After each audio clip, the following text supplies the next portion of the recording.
네, 안녕하세요. 반갑습니다. 주말TV의 한동훈 대표입니다. 주말 잘 보내고 계시죠?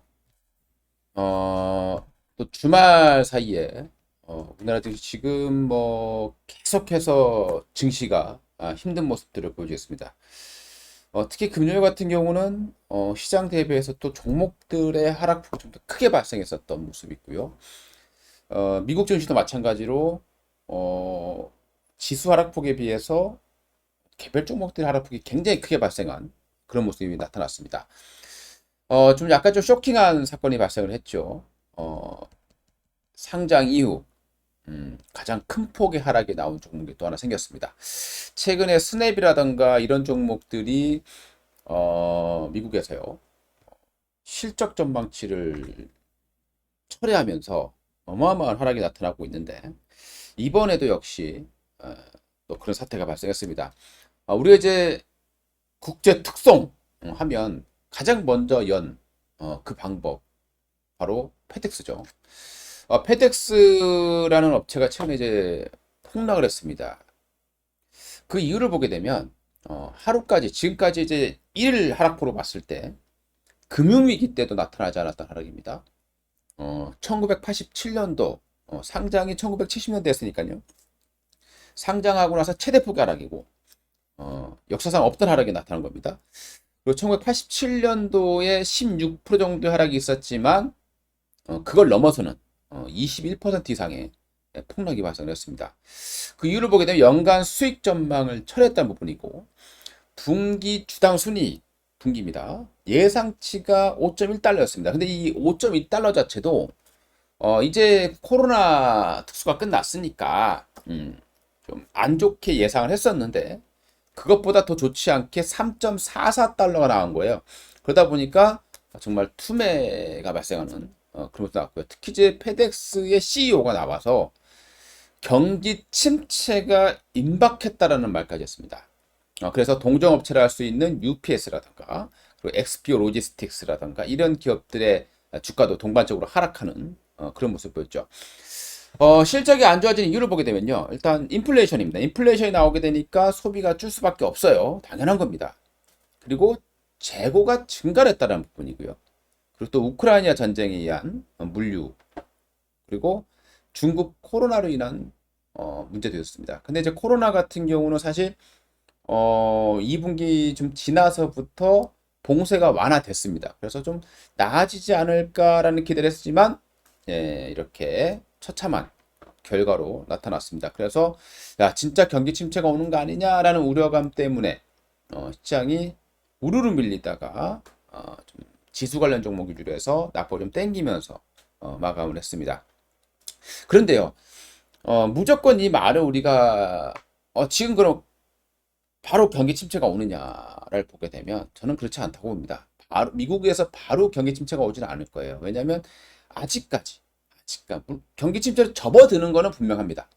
하지만 본격화는 아니다. 이렇게 봐야 될 것 같고요. 항공 물류 같은 경우는요. 우리가 좀 생각을 해봐야 돼요. 코로나 수혜를 가장 많이 받던 부분입니다. 그리고 코로나로 인해서 물류망이 지금 뭐 배도 못 다니고 하다 보니까 어떻게 됐습니까? 그때 뭐 미국에서 물류 대란이 터지고 그러니까 이제 비행기로 다 이제 특송을 했습니다. 가격도 높았겠죠. 그러니까 이게 이제 최근에 보시게 되면 컨테이너 운임 지수도 많이 떨어지면서 물류란이 해소가 많이 됐잖아요. 그럼 당연히 실적은 안 좋아지는 겁니다. 뭐 뻔한 사건이고요. 근데 이걸 가지고 무조건 경기 침체가 완전히 뭐 크게 온다 이렇게 보기는 좀 무리가 있지 않은가 그런 생각이 들고 특히 또 이제 항공이다 보니까 연료 가격이 또 상승한 부분들도 분명히 영향이 미쳤다라고 보시면 될 것 같아요. 그래서 우리가 이제 이 페덱스 하나의 폭락만 가지고 실적이 안 좋은 것만 가지고 전체 경기를 보시면 안 된다는 겁니다. 그보다 더 중요한 게 있다라는 거예요. 이거는 코로나 때 너무 좋았다라는 거예요. 우리 한번 실적을 한번 보면 좀 이해가 좀 가실 것 같은데요. 여기 보시게 되면은 영업이익 부분입니다. 매출액도 코로나 때 크게 증가를 했고요. 특히 이거 이제 21년도의 실적이고요. 20년도, 19년도입니다. 이게 영업이익이에요. 이때 보면 어땠습니까? 영업이익이 압도적으로 늘어났죠. 폭발적으로 늘어났습니다. 이게 바로 코로나 때문이죠. 그럼 코로나에 대한 수혜를 노렸으면 이제는 빠지는 게 당연하다. 이렇게 보시는 게 맞을 것 같습니다.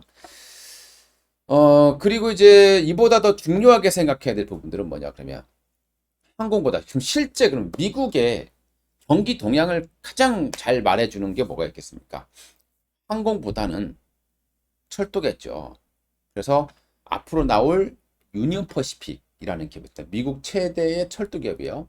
유니언 퍼시픽이라든가 이런 기업들의 실적 이게 더 중요하다라고 보는 게 맞지 않겠느냐라고 일단 말씀드리고요. 이 페덱스 같은 경우는 좀 역사를 한번 보면요. 원래 이제 페더럴 익스프레스였어요. 근데 이름 자체가 그렇게 썼었습니다. 근데 이제 연방을 왜 거기다가 회사 이름에다가 왜 연방인을 쓰느냐라고 항의가 나오게 되면서 이제 페덱스라는 이름으로 이제 변경이 됐다라고 보시면 될 것 같습니다. 근데 이 회사는요, 1971년도에 설립이 됐는데 원래 이제 예일대에 다녔던 사람이에요. 예일대 경제학을 전공했던 사람인데 저도 이제 경제학 전공할 때 그 리포트를 내라는 얘기 하지 않습니까? 그럼 이제 아이디어 이렇게 내는데 이때 이제 아이디어 리포트를 제출했는데 가능성이 없다. 그 이후로 시약점을 받았던 그런 사업이에요. 이게 이제 파산 그러고 나서 이제 이걸 차렸는데 이제 파산위기에 몰린 겁니다. 근데 이게 5천 달러를 들고 라스베가스에 블랙잭을 했는데요. 여기서 이제 잭팟이 터진 거죠. 그래서 2만 7천 달러를 벌어서 그 수익으로서 이 회사를 살려내게 되는 겁니다. 살려내게 됩니다. 그리고 1976년도입니다. 지금도 다 쓰고 있는 거죠. 지금 물류는 전부 다 허브 앤 포크 방식이라고 보시면 될 것 같아요. 우리 쿠팡이라든가 물센터에 다 모아놓고 쫙 뻗어나가는 거죠. 이 사업 아이디어가 현실 가능성이 없다라고 예전에는 평가받았던 거고 이걸 실제로 해내면서 그리고 이길 배송 다음날 배송입니다. 그 당시에. 그리고 그 가능했던 이유는 비행기 운항이 많지 않았던 밤 시간을 이용을 해서 그게 가능하게 만들었던 기업이에요. 그래서 페덱스 하면 특송의 말 그대로 대명사가 됐던 그런 배경이겠죠. 그리고 1983년도에는요. 10억 달러 매출입니다. 그러니까 10년 이내에 M&A 없이 10억 불이라는 매출을 최초로 달성한 그런 기업으로 등재되어 있습니다. 그리고 이제 1997년도에 이제 세계 최초로 전 세계 화물 항공 배송을 시작한 그런 기업입니다. 그래서 우리가 뭐 영화에도 보시게 되면은 뭐 페덱스라는 기업이 가장 많이 나오고 있다라는 것을 보셨을 거다. 이렇게 좀 보시면 되겠습니다. 주가를 보시게 되면은 지금 이렇게 저기가 한 방에 200달러대에 있던 주가가 160달러지. 한 방에 떨어졌습니다. 근데 이 코로나 때 이 특수를 입었을 때 올라온 퍼센테이지가 어마어마합니다. 뭐 50달러 정도밖에 안 되던 게 뭐 30달러까지 300달러까지 갔으니까요. 이미 코로나 특수를 제대로 받던 기업이죠. 그리고 이제 그게 토해내는 과정이니까 이것만 가지고 지금 당장 미국의 경기가 침체로 갔다. 뭐 본격 침체다. 경착륙이다. 이렇게 말하기 어려울 거죠. 우리가 이제 무서워하는 것은 경기 침체가 오는 건 압니다. 그건 부정할 수 없어요. 왜? 자, 지금 운임지수도 좀 빠지고 있죠? 컨테이너 운임지수도 빠지고 있습니다. 이것도 마찬가지로 코로나로 인해서 물류 대란이 났던 부분들이 자연스럽게 가는 거지. 이게 경기 침체가 돼서 이렇게 되는 것은 아니다. 뭐 이렇게 봐야 되겠죠. 물론 인플레이션으로 인해서 소득이 줄어서 소비가 줄어서 그런 부분도 있긴 합니다만은 그것만 가지고 지금의 어떤 하락을 다 표현하기는 좀 어렵다는 생각입니다. 자, 지금 장세를 우리가 이제 역실적 장세라고 합니다. 우리가 이제 금융 사계절이 있어요. 사계절. 봄, 여름, 가을, 겨울이죠. 우리가 이제 봄이라고 하면 실정 얘기해서 우리가 이제 금융 장세, 일명 유동성 장세라고 합니다. 금리를 내린 것이 시차를 두고 효과를 두면서 발생하는 거. 돈의 힘으로 의해서 실적은 좋지 않지만 기업의 실적은 아주 좋지 않지만 돈의 힘에 의해서 올라가는 장세. 이게 이제 금융 장세죠. 자, 그래서 돈의 힘으로 올라가니까 어떻게 됩니까? 뭐 자산 가치가 올라가게 되겠죠. 그러면 이제 소비가 늘어나게 되는 겁니다. 그러면 기업들의 실적이 또 좋아지고 또 저금리 효과를 톡톡히 보게 되면서 또 돈을 빌리는 것도 싸게지잖아요. 그죠? 영업 마진율이 높아지고 레버리지 효과가 좋아지면서 실적이 좋아지는 이게 실적 장세가 됩니다. 계절로 따지면 여름으로 보시면 되겠고요. 그 다음에 이제 금융 장세가 나오죠. 이제 금리가 올라가는 시점입니다. 금리를 올리기 시작하면서 주가가 떨어지는 시점이에요. 우리 계절로 따지면 가을입니다. 지금 같은 시기죠. 이제 앞으로 9월, 10월, 요 11월까지 요게 이제 주식으로 따지면 이제 역금융 장세 보시면 되겠죠. 최근에 이제 시장이 역금융 장세로 진입을 하는 부분이에요. 아직도 제가 볼 때는 역금융 장세예요. 아직 역실적 장세로 안 갔다고 판단합니다. 역실적 장세는 4분기라던가 내년 1분기에 진입할 가능성이 높겠죠. 왜냐하면 올해 2분기까지 웬만한 기업들 실적이 나쁘진 않아요. 아직 전체적으로 봤을 때. 3분기부터 안 좋아지기 시작하니까 이제 겨울로 접어들기 시작한다. 일명 역시적 장세로 접어드는 과정이다. 이렇게 보시는 게 맞을 것 같습니다. 자, 과거에 한번 보겠습니다. 뭐 그전 거 다 빼고 1992년도에서 그 당시에 미국에서 그 저축은행 사태가 퍼집니다. 그래서 금리를 내려버려요. 그게 금융장세가 되겠죠. 쭉 올라갑니다. 그러다가 실적이 좋아지면서 올라가고요. 그러다가 미국이 96년, 5년부터 금리를 올리기 시작했죠. 그러면서 역금융장세가 오기 시작하고요. 그리고 역시적 장세. 한국에서 바로 이제 IMF가 터지는 그런 상황이 되겠고요. 그 다음에 또 금리를 내리게 되겠죠.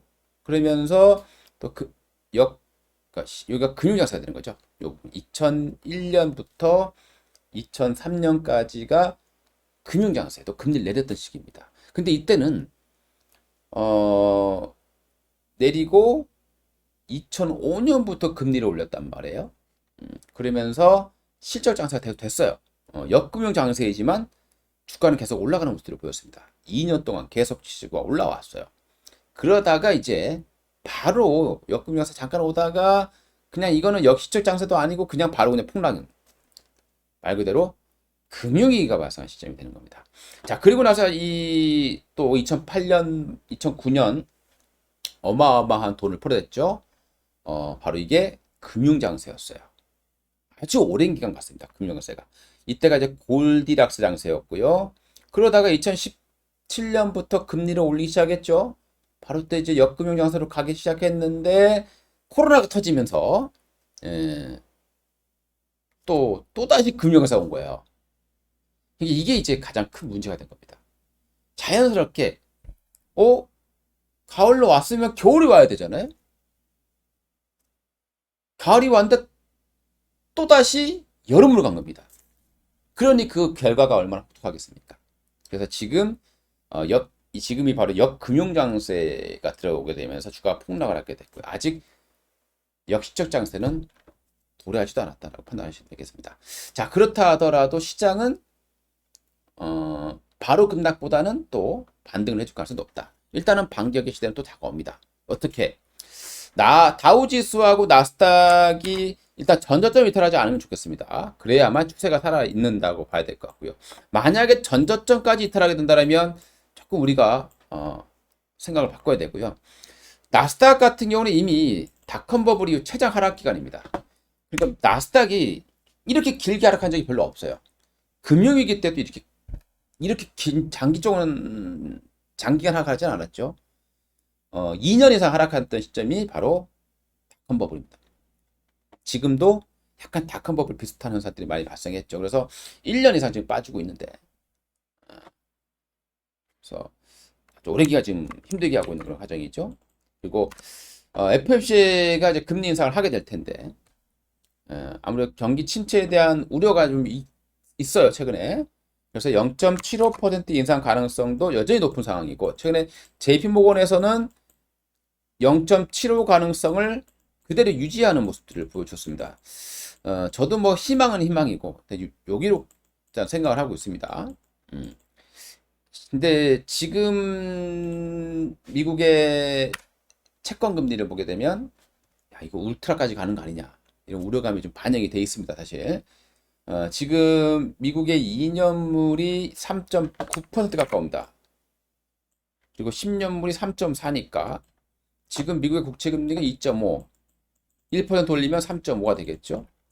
만약에 0.75 올리게 되면 아무래도 3% 조금 중반 정도 왔다 갔다 3.25% 정도 될 텐데, 자, 그렇게 또 11월 달에 올리고 12월 달에 올리게 됩니다. 그렇게 봤을 때는 4% 정도 또는 4.25까지 지금 시장은 좀 반영이 되어 있는 상황인데요. 뚜껑은 열어봐야 아는겠죠. 그래서 1%를 인상하게 되면은 한 번의 충격이 더 있을 거라는 거예요.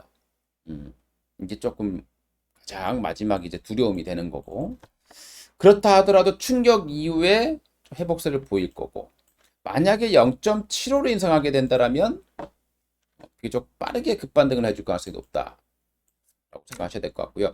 그리고 환율 같은 경우는 지금 1,400원대에서 지금 저항을 맞고 있는 상황이 되겠습니다. 그리고 7월 증시의 대자뷰 가능성이 높다, 이렇게 좀 판단을 하고 있습니다. 그러니까 7월 증시의 대자뷰라고 하는 것은, 자, 나스닥 지수를 한번 볼게요. 요때가 미국이 자이언트 스텝을 하고요. 그리고 일단 우리 증시를 억눌렀던 이 불확실성, 그게 지금 해소가 되면서 좀 올라온 거예요. 그리고 이번에도 마찬가지로 여기에서 0.7 올라가게 되면 바로 좀 비교적 강한 모습이 나타날 것이고, 좀 올라오다가 1%를 하게 되면 하루 이틀 정도 충격이 나왔다가 그때부터 다시 이제 치고 올릴 겁니다. 그러니까 저가 매수를 이제 기다리시는 전략이 좋을 것 같고요. 자, 그렇게 한번 대응해 보시면 될 것 같고요. 그래도 1%든 0.75%든 일단 지금 주식을 추적 매수하는 건 안 돼. 매도하는 것은 안 된다. 저는 올해 연말 정도까지는 지켜보시다가 최대한 반등을 노리셔야 될 겁니다. 여기서 한번 더 하락이 나온다고 하더라도 역시 추격 매도 전략은 아니다. 최대한 반등이 나올 그럴 구간을 진입하셨다가 좀 매도를 하는 게 좋을 것 같고요. 자, 주말에 나온 뉴스를 한번 보겠습니다. 영국에 간 이재용, ARM 인수전에 뛰어드나 라는 뉴스 나오는데요. 뭐 ARM 인수전 얘기 나올 때마다 가장 대표적으로 거론되는 종목은 바로 가온칩스예요. 살짝 가온칩스를 보시게 되면은 살짝 선반영이 돼 있죠. 여기서 한번 살짝 올라와 있습니다. 그렇죠? 이제 만약에 ARM을 인수한다고 하더라도 이게 뭐 영국 갔다 온다고 해서 당장 이뤄질 부분은 아니죠. 언제 인수할지도 모르고.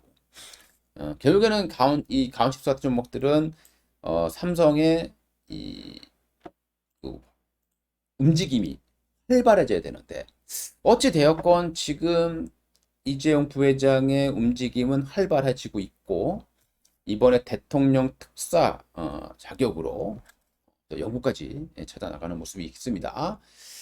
그러면서 ARM 회사까지 방문한다라는 소식이 있다 보니까 일단 추가적인 상승 가능성도 배제할 수 없는 그런 모습이고요. 자, 그 다음에 또 하나 뉴스입니다. 태조 이방원. 여기서 이제 태조 이방원의 시대 약간 조금 여기서 이제 원은 좀 빠져야 될 것 같아요. 원자력은 좀 빠져야 될 것 같고, 최근에 태양광, LNG도 약간 조정받고 있고요. 2차 전지만이 강한 모습들을 보여주고 있습니다. 여기에 이제 제지주가 좀 들어오는 모습인데요.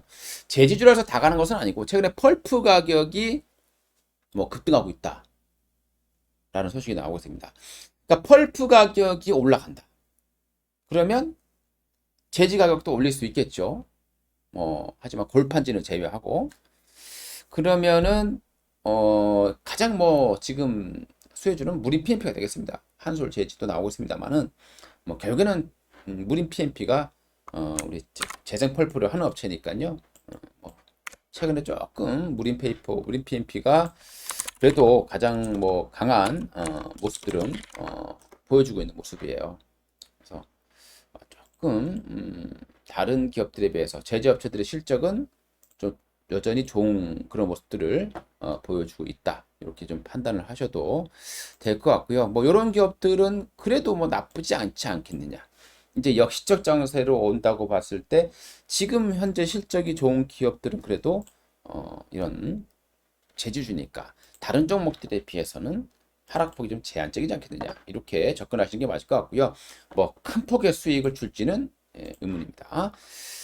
자, 그리고 이제 이번에 또 뉴스인데요. 삼성전자에서 이번에 아리백 아주 뭐 강력히 표현을 하고 있는 상황입니다.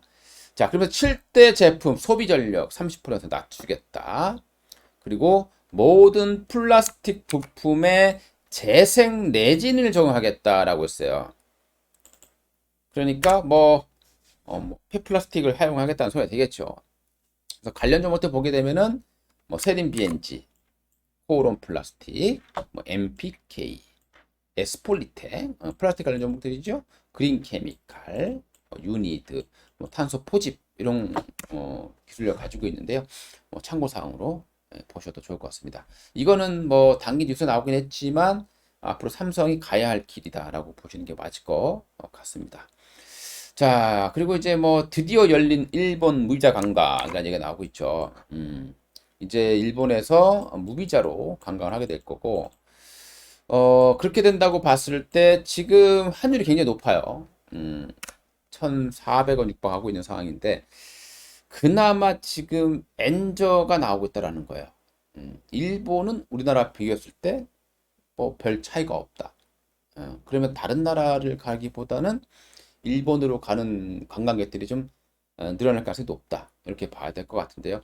근데 아쉽게도 관련 종목 하면은 예전부터 일본 면세점 하면 JTC라는 종목이 있어요. 근데 이 종목이 실적이 코로나 때문에 워낙 안 좋아서 관리 종목이 됐습니다. 그래서 관리 종목 되면서 주가도 폭락이 한번 나온 적이 있었고, 물론 이제 관리 종목이 편입됐기 때문에 뭐 당장에 뭐 추가적인 뭐가 나올지 모르겠습니다만은 어찌되었건 뭐 그냥 일본 관광하면 JTC구나 뭐 이런 공식이 있으니까 그냥 참고사항으로만 보셨으면 좋겠습니다. 관리 종목이라는 거 다시 한번 말씀드립니다. 자, 오늘 또 이렇게 뉴스 좀 요약해 봤고요. 어려운 시장입니다. 하지만 힘들 내시고 반등의 기간이 얼마 남지 않았다. 이렇게 좀 생각하시고 조금만 더 이번 주 월요일 화요일까지만 조금 더 힘드신다라고 보면 이제 FOMC 회의가 21일이니까 21일, 22일 새벽쯤 우리는 알게 되겠죠. 결과를 그 결과 한번 보시면서 대응하시면 좋을 것 같습니다. 이상입니다. 감사합니다.